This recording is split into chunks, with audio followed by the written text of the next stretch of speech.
사랑하는 영락교회 지체들에게 주 안에서 평화의 인사를 전합니다. 오늘은 2025년 1월 14일 화요일입니다. 오늘의 묵상 본문은 마태복음 4장 1절로 11절까지의 말씀입니다. 오늘 본문 말씀 4장 1절부터의 말씀은 이렇게 시작합니다. 그때 예수께서 성령에게 이끌려 마귀에게 시험을 받으러 광야로 가사. 우리 예수님의 시험의 이야기는 아주 익숙한 말씀이죠. 많이 접해보신 말씀입니다. 오늘 말씀의 본문은 그때라고 시작하고 있어요. 우리 3장의 마지막이 세례를 받으시는 주님이시죠. 세례를 받으시고 이제 시험을 받으시는 겁니다. 주님과 하나됨. 3장 17절의 마지막 말씀이 내 사랑하는 아들이요 내 기뻐하는 자라. 하나님과 하나 되고 하나님의 음성 가운데 있는 주님과 깊이 연합한 삼위의 연합을 보여주고 있죠. 그 연합을 이뤄내니까 그 다음에 기다리고 있는 건 시험인 거죠. 우리 지금 사도행전을 강해를 주일날 말씀으로 나누고 있는데 사도행전도 보면 마찬가지죠. 늘 주님과 하나 되는 성령의 충만함이 있으면 시험이 닥쳐옵니다. 근데 그 시험을 이기는 거예요. 일상적인 시험을 주님의 임재와 말씀 가운데 이기는 겁니다. 그것이 우리의 영적 실제다라는 걸 보게 되는 거죠. 그래서 그때 삼위 하나님과 하나 되는 주님 안에 있는 그때 시작돼야 되는 거죠. 주님과 하나 되고 주님의 말씀이 함께하는 곳에서 뭔가가 시작되는 거예요. 변화가 시작되고 새로운 출발이 이루어지는 겁니다. 내가 뭘 해보려고 그러고 내가 답답해서 현상과 조건을 못 견디고 지쳐서 뭔가를 해보려고 그러면 되지 않죠. 항상 주님과 하나 되는 우리의 안에서부터 시작되는 겁니다. 우리 그때가 오늘의 우리가 그때 쓰는 그때 새로운 삶이 시작되는 우리의 삶의 길이 열리기를 주의 이름으로 축원합니다. 예수께서 성령에게 이끌렸는데 마귀에게 시험을 받으러 가게 하신다는 거예요. 성령의 인도하심을 보면 축복을 주시니까 좋은 일이 있고 항상 즐거운 일이 있고 기쁜 일만 있는가? 성령의 인도하심, 주님의 섭리 가운데 마귀의 시험이 들어있다는 겁니다. 그럼 성령하고 마귀하고 이야기가 돼가지고 주님이 이런 일을 하신단 말이야 라는 말씀이 충격으로 다가올 수 있죠. 우리 욥기를 봐도 알 수 있죠. 욥기를 처음에 읽었을 때 충격을 받았어요. 어떻게 마귀가 주님 앞에 나가고 마귀는 주님의 그림자만 보여도 도망다니는 줄 알았는데 주님한테 가가지고 본인의 아이디어도 얘기하고 주님의 명령을 받아서 임무를 수행하기도 하고 스태프같이 움직이잖아요. 마귀도 주님의 큰 섭리 가운데 놓여 있는 거죠. 우리 훈련소의 악마조교 얘기했죠. 악마의 역할을 하는 것뿐입니다. 마귀에게 시험을 받는다. 그래서 마귀는 시험하는 자죠. 마귀의 이름이 시험하는 자예요. 그래서 마귀가 시험을 하는데 광야로 가사 시험이란 말은 페이라제인 이런 말인데 말 그대로 시험입니다. 테스트죠. 테스트를 받으러 가는 거예요. 근데 광야로 나가신다는 거죠.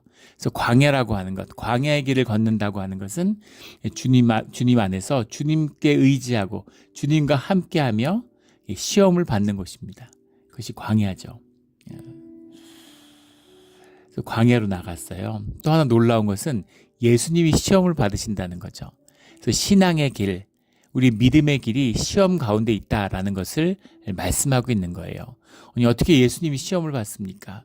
예수님도 이 땅에 오셔서 100% 인간의 모습으로 사시는 주님이 시험을 겪으시는 것을 보여주심으로 우리 삶 가운데 마귀의 시험, 광야의 삶이 무엇인가 하는 것을 보여주고 계시다라는 것이죠.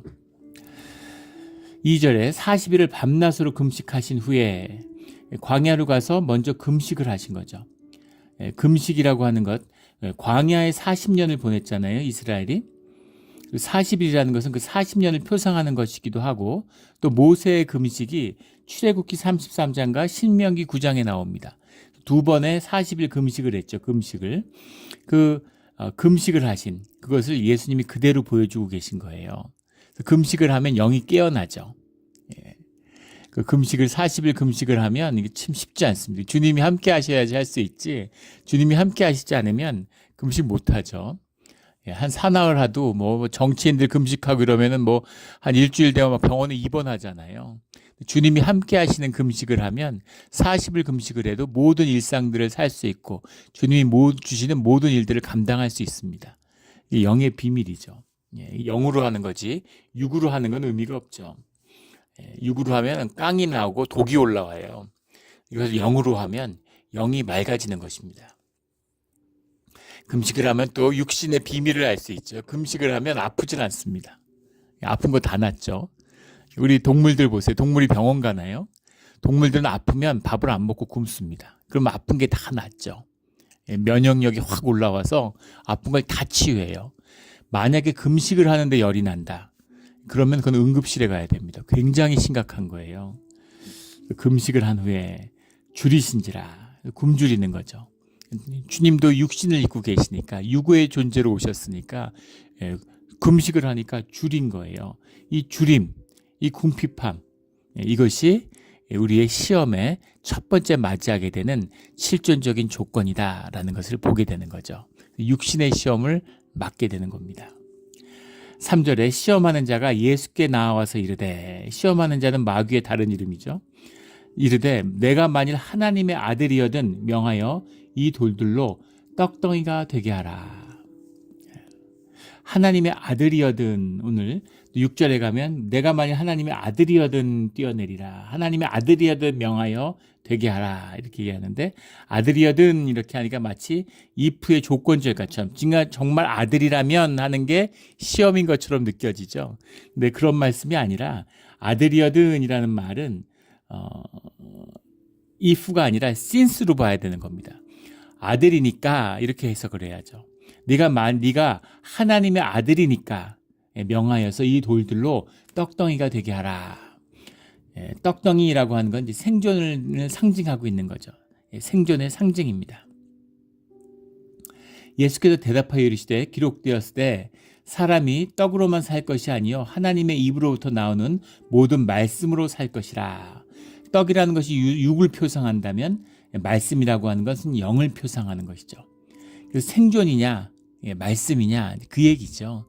생존의 시험, 이것이 우리가 육으로 살고 있는, 우리 이 땅에서 살고 있는 광야의 첫 번째 시험이다라는 것을 만나게 됩니다. 다 이거잖아요. 이걸 못 넘어가가지고 평생 세상의 종로로 타고 삶이 고달프고 허무하고, 그렇게 되는 이유가 다 이 떡의 시험을 넘어서지 못하기 때문인 거죠. 떡을 넘어서야 되는 겁니다. 다들 그러잖아요. 먹고 사는 문제라고. 먹고 사는 문제 이상의 문제가, 영의 문제가 우리 삶의 본질로 남아있는 것이죠. 이 굶주림을 보면 출애굽기 16장의 말씀이 떠오르죠. 똑같이 광야에서 이스라엘도 굶주렸어요. 그런데 그 이스라엘이 시험마다 넘어지는 모습을 보였죠. 예수님이 그 시험을 어떻게 넘어서야 되는지, 주님이 기다리시는 것은 무엇인지, 영의 삶을 산다는 건 무엇인지를 보여주고 계시는 거죠. 출애굽기 16장에서는 원망을 합니다. 우리가 차라리 여호와의 손에 죽었더라면 좋았을 것을, 왜 주님을 따라 나와가지고 왜 우리가 이렇게 굶주려야 되느냐, 이러고 원망을 하죠. 출애굽기 16장 3절의 말씀에 보면 원망을 합니다. 근데 주님은 원망하시는 게 아니라 주님 가운데 시험이 왔는데 말씀을 선포했다는 거예요. 말씀을 붙들었다는 겁니다. 그래서 이것의 근본적인 도전은 무엇이냐면, 사람은 육의 존재인가 영의 존재인가, 떡의 존재인가 말씀의 존재인가 라는 것에 대한 질문이죠. 또 이 질문을 종교는 비틀어요.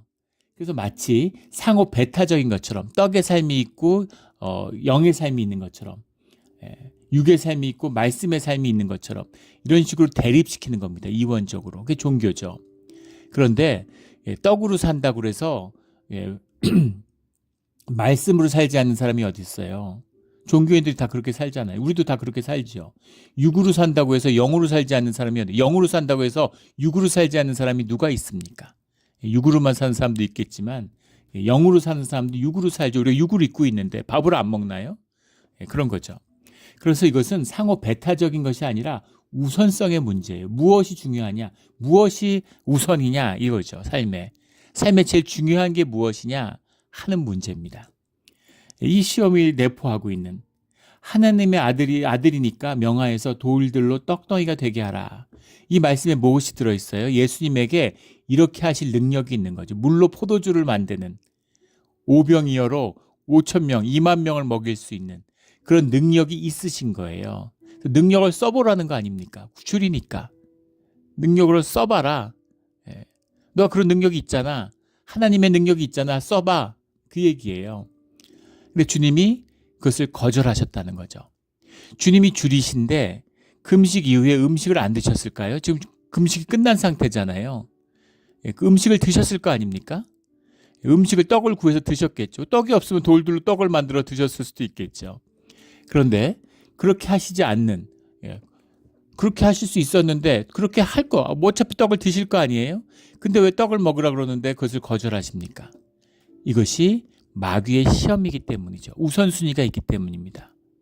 떡을 먹는 것이 급한 게 아니라 말씀이 회복되는 주님의 말씀이었다면, 주님이 만약에 돌들로 떡덩이가 되게 해서 먹어라 그랬으면 예수님이 당연히 돌로 떡을 만들고 오병이의 기적을 또 일으키셨겠죠. 그렇게 하지 않으신다는 겁니다. 마귀의 말을 듣고 움직이지 않아요. 육신의 무슨 배고픔으로 움직이지 않는다는 겁니다. 생존의 문제로 움직이지 않는다는 거예요. 이것이 믿음의 길입니다. 눈에 뻔히 보이는 이 속이 있어요. 우리가 이 속을 차리고 싶잖아요. 눈에 뻔히 보이는. 그런데 손해를 보더라도 뻔한 길이지만 그렇게 하지 않는 겁니다. 이 주님이 인도하심의 비밀이에요. 우리 세븐틴 마일스 드라이브에 들어가려고 그러면 입장료를 10불 50센트인가 받죠. 10불 50센트 받죠. 작은 돈이 아니죠. 들어갈 때마다. 근데 거기 우리 교인들 사시니까 들어갈 때 어느 집 방문한다 그러면 돈 안 내도 됩니다. 그런데 우리 이제 여기 가끔 관광 오시는 분들이 관광을 시켜드릴 때가 있잖아요. 예전에 부모님 오셨을 때 이제 그걸 구경시켜드리려고 그러는데 제가 돈을 지불하니까 벌써 교회를 몇 주 나오셔가지고 다 아시는 거죠. 그래서 어머니가 야, 너는 어떻게 그렇게 애가 그러냐 이러면서 그 교인들이 그러는데 그 교인 집 방문한다 그러면 돈 안 내도 된다 그러는데 그 돈을 왜 내냐고. 근데 여기 사는데 모르겠어요. 그 얘기를 안 들었겠습니까? 근데 그건 다른 것이죠. 그 10불로 거짓말을 하고 10불을 아껴요. 그럴 수는 없는 겁니다. 그건 그런 거죠. 길에 돈이 떨어져 있어요. 5불짜리 10불짜리 떨어져 있는데 10불짜리를 주스면 그러면 내 인격을 10불과 바꾸는 겁니다. 더 중요한 것은 주님이 보고 계시다는 거예요. 그것이 우리의 정직과 진실의 원천입니다. 주님의 말씀으로 사는 사람들의 비밀이죠. 뻔한 이 속이 있어요. 챙길 수 있습니다. 나쁘다는 게 아니에요. 그러나 주 안에서 챙겨야 돼. 챙겨도 주 안에서, 챙기지 않아도 주 안에서 챙기지 않아야 된다는 겁니다. 그걸 주님이 보여주시는 거죠. 떡이 아니라 말씀이다. 육이 아니라 영이다. 영으로 사는 것이다. 그래서 줄일 때 현상과 조건에 눌리는데 원망이 아니라 주님의 말씀의 고백이 나왔다는 겁니다. 이것이 아주 중요한 것이죠. 사람이 떡으로만 살 것이 아니라 하나님의 입으로부터 나오는 말씀으로 살 것이라. 우리 잘 알고 있는 신명기 8장 3절의 말씀이죠. 하나님의 말씀으로 살 것이라. 우리 오직 하나님의 말씀으로 사는 우리 모두가 되기를 주의 이름으로 축원합니다. 5절에 이에 마귀가 예수를 거룩한 성으로 데려다가 성전 꼭대기에 세우고, 예수를 성전 꼭대기에 세워요, 마귀가. 그 마귀도 이 세상에선 권능이 있는 거죠. 그 에베소서 6장 12절에 보면 그 어둠의 세상의 주권자다. 또 에베소서 2장 2절의 말씀에 보면 공중의 권세 잡은 자다 이렇게 나오죠. 또 요한복음 8장 44절에 보면 거짓의 아비다 이렇게 얘기가 나오고, 또 요한복음 12장 31절, 14장 30절, 16장 11절 이런 데 보면 세상의 임금이다 이렇게 나옵니다. 세상은 마귀의 것이에요. 공중의 권세 잡은 자고 세상의 왕입니다. 거짓의 아비예요. 그래서 마귀가 권세가 있습니다. 마귀의 권세에 놀아나잖아요, 세상이. 더 무서운 것은 마귀는 자기를 계시하지 않아요. 그래서 주님은 내가 너의 주인이다 이렇게 말씀하신 거죠. 내 뜻에 따라 살아라. 그러니까 사람들이 그걸 싫어하잖아요. 자기 뜻대로 살고 싶으니까. 근데 마귀는 거짓의 아비잖아요. 네 뜻대로 살아. 네가 네 삶의 주인이 돼야 돼. 이렇게 얘기하니까 그럴 법하고 얼마나 마음에 듭니까? 근데 결국은 마귀의 종로로 타는 거죠. 하나님의 종이 되면 자유함을 얻고 나의 나됨을 살게 돼요. 마귀의 종이 되면 나의 나됨을 잃고 세상의 종로를 타며 살게 됩니다. 비참하게 돼요. 이게 세상의 비밀이죠. 이게 세상의 비밀입니다.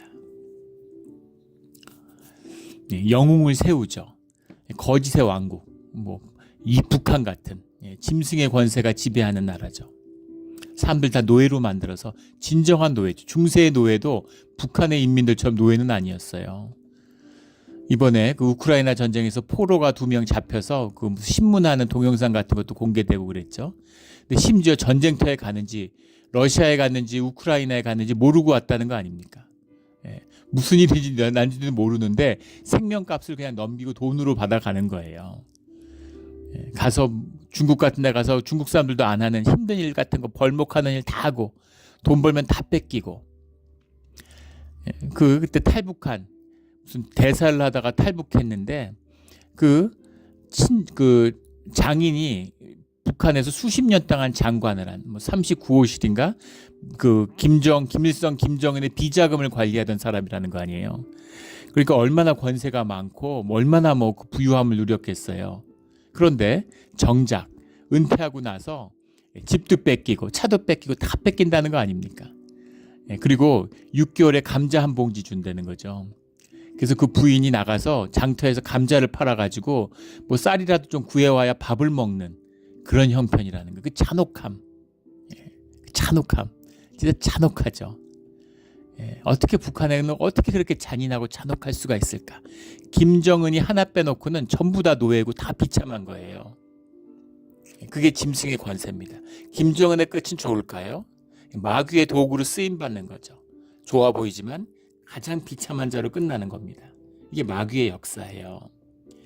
그래서 현상을 쫓는 자들, 물질의 풍요를 쫓는 자들, 떡을 먼저 쫓는 자들은 결국은 마귀의 권세에 무릎 꿇고 비참한 삶을 살게 되는 겁니다.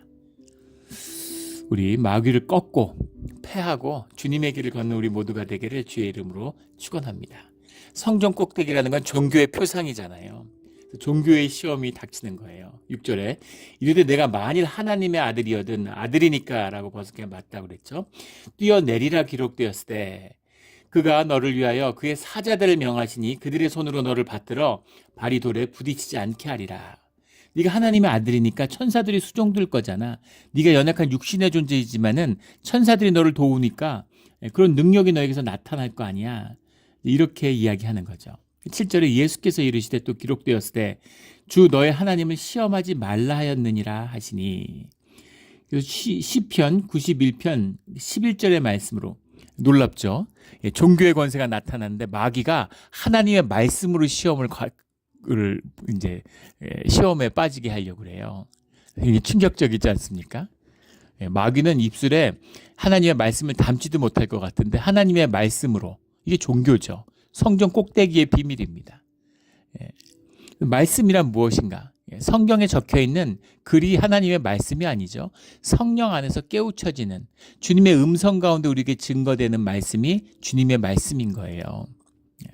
성경 공부하고 공동체 생활 안 하는데 교회를 섬기지 않는데 혼자서 맨날 성경 읽고 성경 연구하면 교주되는 겁니다. 이단되는 거예요. 그 비밀이 여기에 있는 것이죠. 마귀가 하나님의 말씀으로 시험을 해요. 예수님을. 주님이 말씀을 선포하죠. 말씀으로 말씀을 이기는 겁니다. 시험을 이기는 거예요. 그래서 내 하나님을 시험하지 말라라고 하는 신명기 6장 16절의 말씀을 선포하고 있는 거죠. 이것이 말씀하고 있는 것이 무리와의 다툼이잖아요. 주님을 시험해 어려움이 닥치면 정말 하나님인가? 하나님이 함께 하시는가? 이렇게 생각하는 거죠. 모세가 잠시 없어서 그 시내산에 간 사이에 황금 우상을 만들어. 이것이 또 무리와의 다툼. 물이 안 나오니까 왜 물이 안 나오냐고 원망해. 그러니까 또 모세가 그래 한번 보여주지. 하나님의 능력이 뭔지 보여주지. 그리고 모세는 그 시험에 빠지고 말죠. 야, 능력 있다며 한번 보여줘.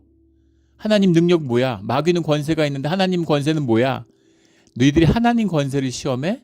한번 보여줄게. 이러면 안 된다는 거예요. 그게 시험이라는 겁니다. 우리 예전에 많이 비유 들었죠. 마귀들은 뻘에서 싸우자 그래. 세상에선 뻘밭에 내려오라는 거잖아요. 정치 생각해보면 아시잖아요. 예전에도 한번 나눈 적이 있었던 것 같은데, 무슨 국회 청문회 하는데 요즘에 그런 걸 다 중계하잖아요. 예전에 무슨 이렇게 중계를 보는데 뭐 그런 공청회 같은 걸 하는 겁니다, 국회에서. 그런데 거기서 이렇게 얘기를 하는데 다들 무슨 건달 같아요. 시정 잡배들이 얘기하는 거 수준이 너무 낮은 겁니다.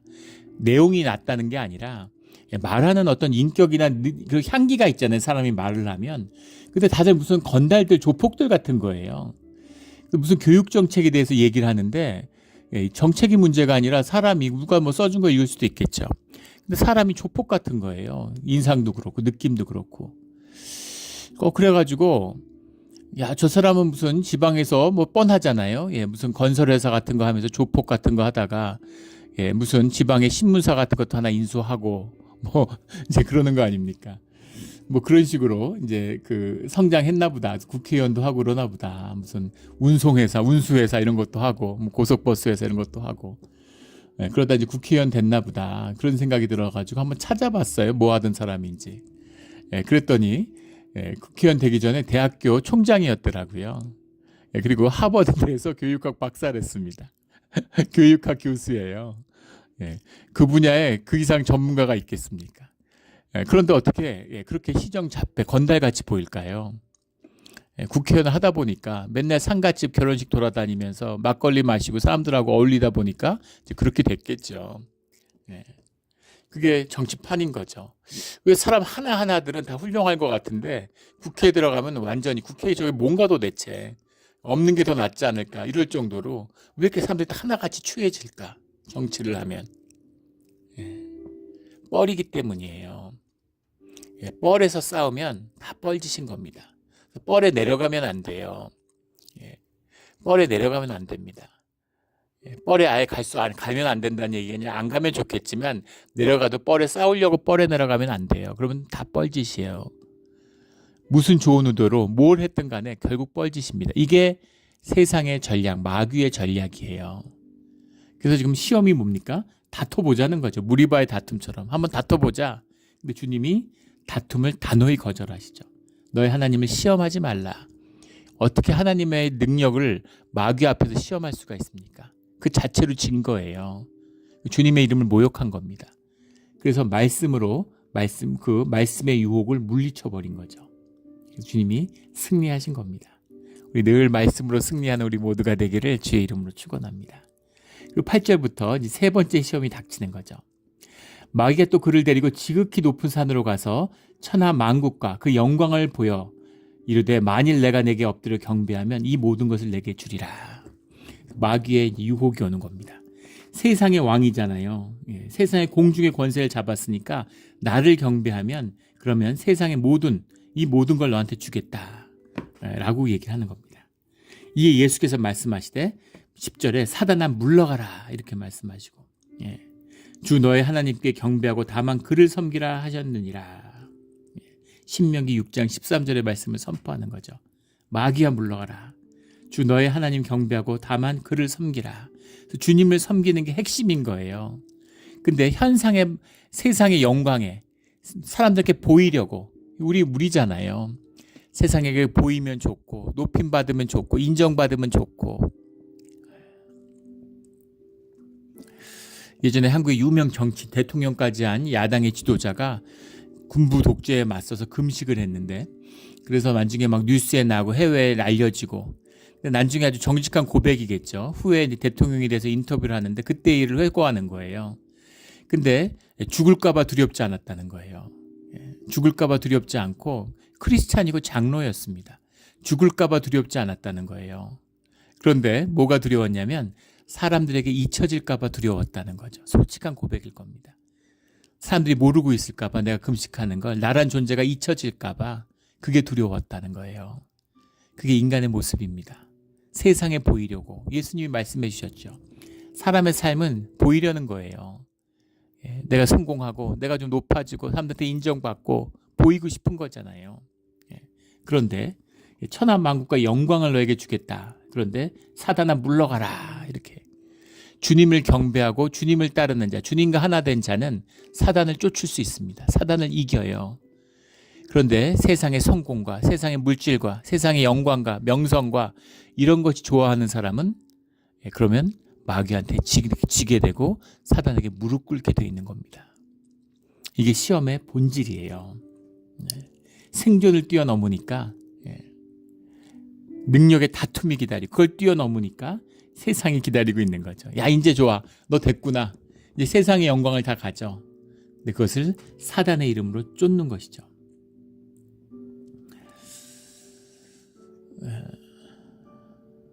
그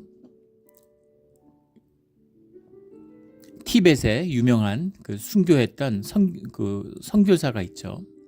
갑자기 이름이 안 떠오르는데 그분이 이제 동굴에서 기도를 하는데 마지막에 금식 기도를 하는데 마지막에 하얀 영성체 같은 빛을 발하는 천사 같은 모습으로 이렇게 쫙 다가오더라는 거 아니에요. 주님을 성령님을 만난 줄 알았다고. 그런데 네가 나에게 무릎 꿇고 경배하면 세상의 영광을 너에게 주겠다 이렇게 이야기하더라는 거죠. 그래서 안 그래도 무릎을 꿇고 경배하려고 그랬는데 근데 왜 나한테 세상을 주나 이상한 거죠. 그래서 혹시 모르니까 주님의 이름으로 사단을 쫓았더니 도망가더라는 거죠. 굉장한 충격을 받았어요. 찬드라 싱인가요? 찬드라 싱? 그런 선교사가 있죠. 큰 충격을 받았다는 거예요. 마귀란 존재를 너무 모르고 있었구나. 마귀가 막 뿔 달리고 막 추하게 생기고 더럽고 막 이러면 그럼 누가 마귀의 시험에 들겠습니까? 천사같이 옷을 입고 날개를 쫙 펼치면서 온갖 빛으로 다가오는 거죠. 그래서 루터가 교황이 사단이라고 그랬죠. 참 놀라운 일이죠. 하나님에게 붙들리지 않는 다음에 16세기에 어떻게 신부가 교황을 사단이라고 얘기할 수 있겠습니까? 16세기 얘기예요. 지금 얘기를 하는 건 아니고 16세기 얘기입니다. 근데 왜 사단이냐면 왜 사단입니까? 두 뿔 달린 권세다. 세상의 힘과 파워와 돈으로 세상을 다스리는 두 뿔 달린 악마다, 사단이다. 이렇게 비판했죠. 그것이 세상에 영광을 주고 있는 종교의 본질인 것입니다. 그래서 사단아 물러가라 쫓아버리는 거죠. 사단아 물러가라. 이에 마귀는 예수를 떠나고 천사들이 나와서 수종드니라. 천사들이 수종을 드는 겁니다. 천사들이 수종을 들어요. 히브리서 1장 14절에 보면 모든 천사들은 주님의 상속자들을 섬기라고 보내심이 아니냐 이런 말씀이 나오죠. 주의 자녀들을 섬기라고 천사를 보내는 겁니다. 그래서 천사의 임무는 사람을 섬기는 거예요. 물론 주님도 섬기지만. 근데 주님만 섬겨. 나는 사람은 섬기지 못하겠어. 나 저런 하찮은 것들을 내가 어떻게 섬겨? 내가 섬김을 받아야지. 이게 마귀입니다. 신앙의 길을 가는 가운데에도 그런 시험에 빠지는 사람들이 있죠. 교회는 타락했어. 교회가 너무 더럽고 난 너무 깨끗해. 나는 이렇게 순결하지? 교회는 못 다니겠어. 사람들하고 어울리질 못하겠어. 사람들을 섬기지 못하겠어. 내 영이 상처받는 것 같아. 어떤 상태인지 충분히 알 수 있습니다. 그런 걸 경험할 때가 있죠. 그러나 왜 전신갑주를 들으라고 그러겠어요? 교회를 섬기고 세상을 섬기는 것입니다. 아픈 자들을, 연약한 자들을, 부족한 자들을, 상처 있는 자들을, 아파하는 자들과 같이 아픔을 나누는 거예요. 그게 주님의 길입니다. 그것이 주님의 아픔을 아파하고 주님과 하나 되는 비밀이에요. 사람을 섬기지 않고 교회를 섬기지 않는 자들은 결국은 하나님만 섬긴다고 하는데 결국은 마귀를 섬기게 됩니다. 이것이 종교의 비밀이죠. 주 너의 하나님을 경배하고 나를 섬기라. 마귀가 예수를 떠나고 천사들이 나와서 수종드니라. 하나님의 자녀의 일상적인 삶입니다. 하나님의 자녀의 일상적인 삶이에요. 천사의 도우심을, 형통의 길이 열리는 거죠. 형통의 길이 열린다는 게 세상적으로 잘 된다는 게 아닙니다.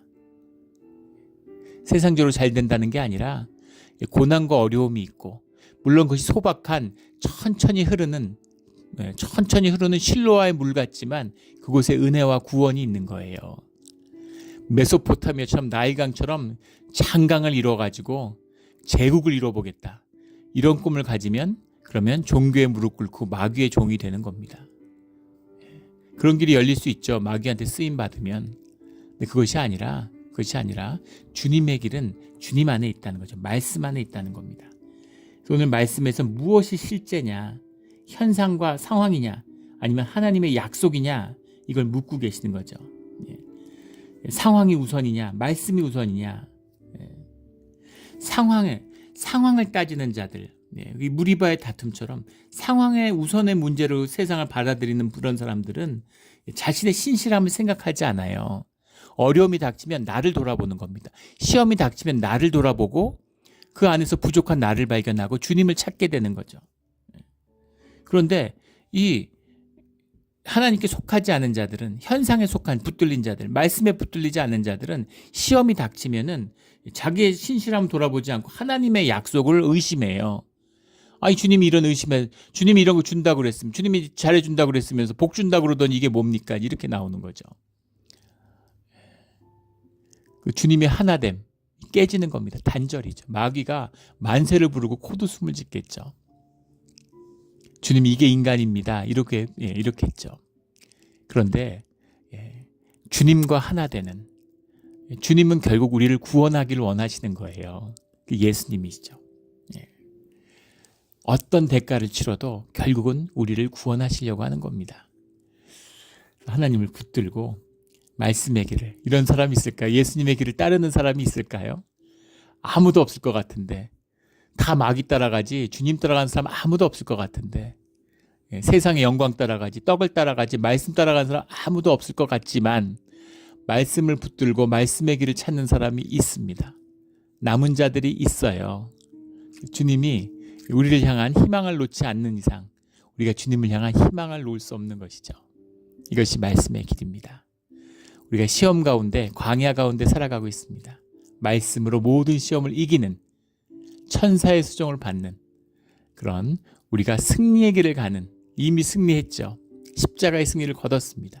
그 승리의 삶을 누리는 우리 모두가 되기를 예수 그리스도 이름으로 축원합니다. 아멘. 기도드리겠습니다. 하나님 아버지, 감사합니다. 주님, 이 땅에 오셔서 신앙의 길이 무엇인지를 몸으로 증거해 주시니 감사합니다. 또 말씀으로 우리와 함께 해주시니 감사합니다. 우리 주님의 말씀을 받아서 예수 그리스도의 광야의 길을 걸어가며 마귀를 쫓는, 사단아 물러가라 라고 외치는, 오직 주님만을 섬기는 주의 신실한 자녀가 되게 하여 주시옵소서. 감사하며 예수 그리스도의 이름으로 기도드렸습니다. 아멘.